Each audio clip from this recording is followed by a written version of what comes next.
Awa Diop Ndiaye mi ay bés yu ñu annoncé ci yenn salaires yi ak aussi li nga xamante ni mooy rationaliser bu baax a baax yenn agences yi ak direction yi. Pape, est-ce que loolu c'est confirmé que day entrer en vigueur est-ce que du annonce boo xamante ne rek parce que man gisaguma ci loo xamante ne vraiment c'est officiel loo xamante ne def nañ ko. ba tax na man bi ma déggee li ni mel sax dégg ne waa SAMES également ci loolu la ñu sukkandiku pour grève man ça m'a étonné loo xamante ne annonce kese la amul benn mesure boo xamante ne définitive la ñu jël acté ko ne lii la ñu am fii lañ ko jëmee définir ko point par point pour mun ci sukkandiku di ci wax franchement. mais bu fekkee ne c'est des mesures yoo xamante ne dañ koy jël également Pape du doon loo xamante ne yaakaar naa ne day tënk li nga xamante ne moo di askan wi parce que askan wi si moment bi may wax ak yow trinqué nañu déjà peut-être suñ koy def dañuy xool ci ñi nga xamante ne par exemple yenn privilèges yi nga xamante ne état am na ko ñu dindi ko ci ñooñu yenn salaires yi également yi nga xamante ne tool par exemple suñ la nee benn directeur ARTP Thierno Alassane moo ko doon wax mi ngi gagné combien de millions 15 millions 16 millions voilà ñooñu yaakaar naa ne Pape si ñooñu la ñu war a effectivement ñooñu la doon wax mais waxul. voilà donc loolu laa bëgg a wax. te ñu xaar ba ñu acté ko parce que tey dafa am ñoo xamante ne ñu ngi ciy sukkandiku Pape xam nga c'est être de mauvaise foi tey jii su ma déggee SAMES boole ko si seen ay revendications ak si seen ay ñaxtu ne dañu woote ay mesures d'austérité wàññi salaire yeeg yi ni mel ba ñu jug commencé ne dañuy grève pour man c'est être de mauvaise foi.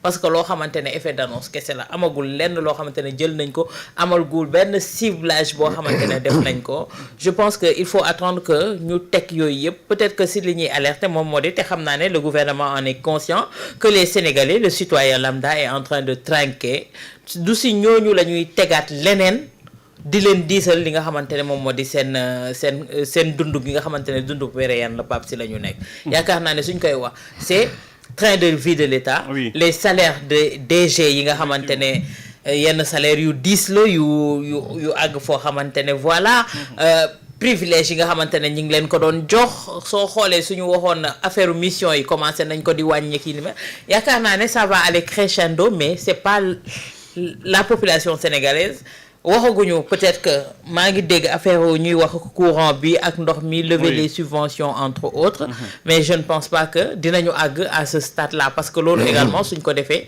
day laal directement ñi nga xamante ne ñoo di askan wi nga xamante ne déjà des salaires des factures d'eau très salées des factures d'électricité également woyofal bi nga xamante ne woyoful benn yoon ci góorgóorlu bi waxuñu côté boobu te defe naa ne loolu nguur bi su ñëwee tey jii ne askan wi la bëgg jàppale ndax bi mu toogee li mu njëkk a def moo di xool les denrées de première nécessité naka la koy wàññee kii ni mel ces coûts là ñuy xool naka la ñuy wàññee le coût de l'électricité on nous parle de l'avènement du gaz et du pétrole entre autres yenn yi ñu koy raffiner suñu dëkk kii ni mel yaakaar naa ne foofu dafa war a am une répercussion positive ci li nga xamante ne moo di ces factures là defe naa ne si li ñu war a wax gën ci mettre l'accent moo di ne ces salaires là ces agences yi ñu war a réduire ak restriction yi ñu war a def ci affaire mission yeeg yi ni mel Pamata rationalisation bi buñ koy wax situation réew mi tax Georges Nesta ba sax yaakaar naa fi ñu koy gën a jëmale di ci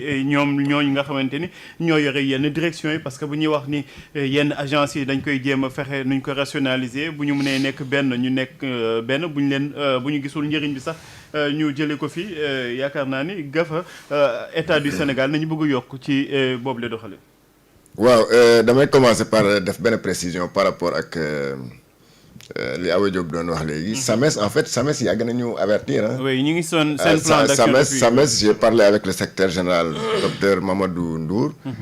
Je salue au passage d'ailleurs il avait commencé di def une tournée au niveau des médias. keroog sax daf ma ne woon y a une semaine daf ma ne woon xam naa temps semaine bii dinañ ñëw Walfadjri pour jéem a expliquer aux citoyens aux Sénégalais ce qui se passe. donc ñoom xam naa c'est des revendications antérieures peut-être dañoo sotte ci affaire bi nga xam ne rek bon. mais loolu laay wax man waxuma par rapport à la revendication antérieure mais nga sukkandiku ci. oui mesure d'austérité yi bëgg ko ci boole enrôler ko ci. peut-être loolu dañ ko ci ñambaasaal rek mais day discréditer seen plateforme kon. peut-être que bon dañ ko ci ñambaasaal rek. bon parce que là également je crois que le secrétaire général du gouvernement lu mu déclaration en fait c'était une émission donc mu xool peut-être situation réew mi fu mu toll moo tax peut-être mu ne xalaat que ne mën na am ba ñu yegg si ay wàññi salaire mais wàññi salaire yooyu ce sera pas tous les Sénégalais ce sera pas tous les travailleurs sénégalais ñooñu koy bu ñu koy wax ñooñu ñi nga xam ne ñoo yore les gros salaires ay salaires qui vont au-delà de 3 4 5 millions voire 10. bàyyi ma liiral ñoom seen communiqué waa SAMES ñu ngi nii ñu ni lors d'une conférence de presse tenue lundi au siège de l'Ordre national des médecins du Sénégal, Diabel Dramé, secrétaire général chargé des affaires médicales du SAMES, a exprimé le ras-le-bol du syndicat. Après analyse, dit-il, il a été constaté une inertie du gouvernement depuis le dépôt du préavis de grève en décembre 2023, suivi d'un rappel en décembre 2024. Malgré 14 rencontres avec l'État, aucune proposition concrète n'a été actée jusqu'ici. Le syndicat déplore également l'absence de dialogue réel et accuse les autorités de négliger les doléances des médecins, pharmaciens et chirurgiens dentistes. Cette situation, selon le SAMES, met en péril l'offre de soins et aggrave les conditions d'exercice des professionnels de la santé. Parmi les principales revendications du SAMES figure le recrutement massif des médecins, pharmaciens et chirurgiens dentistes dans la fonction publique afin de désengorger les structures de santé et d'améliorer la couverture sanitaire. ma yemale ko foofu. Voilà, donc c'est pour te dire que c'est une doléance, ça date bien avant ñii dañ ko hérité en fait. Voilà. Oui. Donc li ma doon wax rek mooy que peut-être ñoo xam ne seen salaire yi c'est des gens yoo xam ne dañu yor ndombal tànk si gouvernement bi am ay privilèges yoo xam ne rien ne peut les justifier si état boo xam ne dañu ne ils sont en difficulté. Donc loolu yaakaar naa ça peut se comprendre hein. Ça peut se comprendre parce que yow mënoo nekk un directeur wala un ministre wala lan nga di percevoir un salaire qui va au-delà de 5 millions wala ba 10 millions voire plus.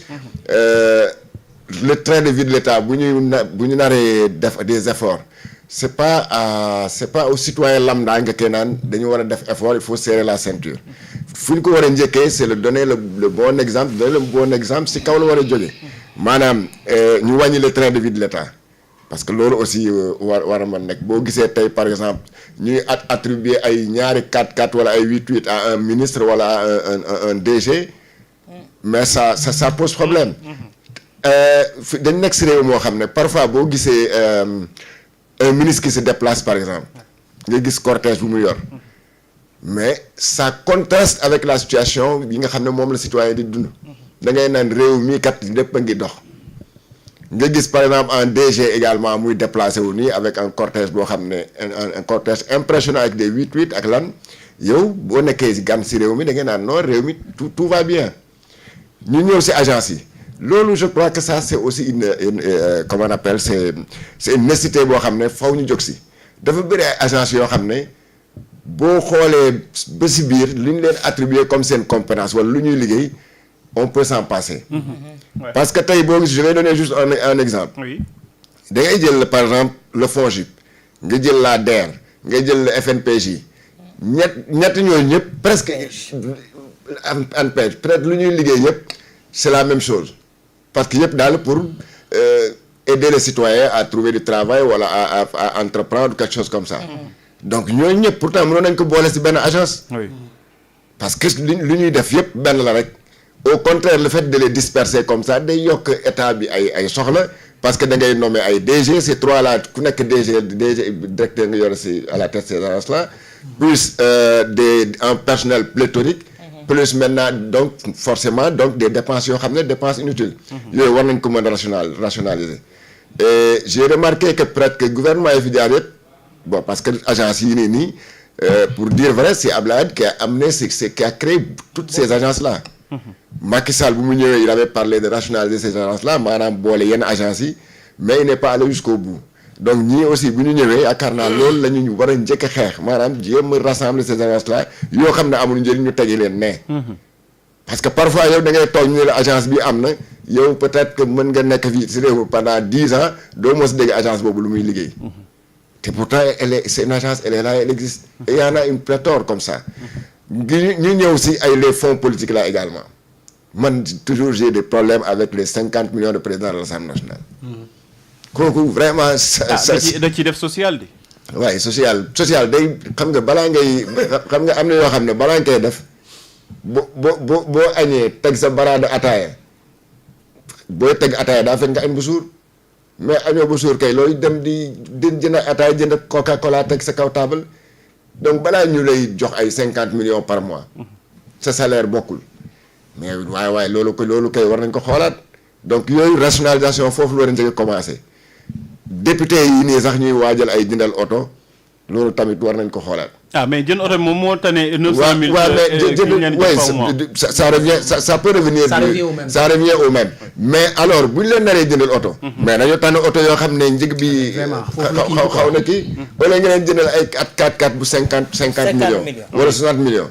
pourquoi doo leen jëndal fii benn oto bu ndaw boo xam ne ça va te coûter peut-être 10 millions. te ko doon jëlee sa poche jënd lu yow. benn RAV4 à 16 millions par exemple.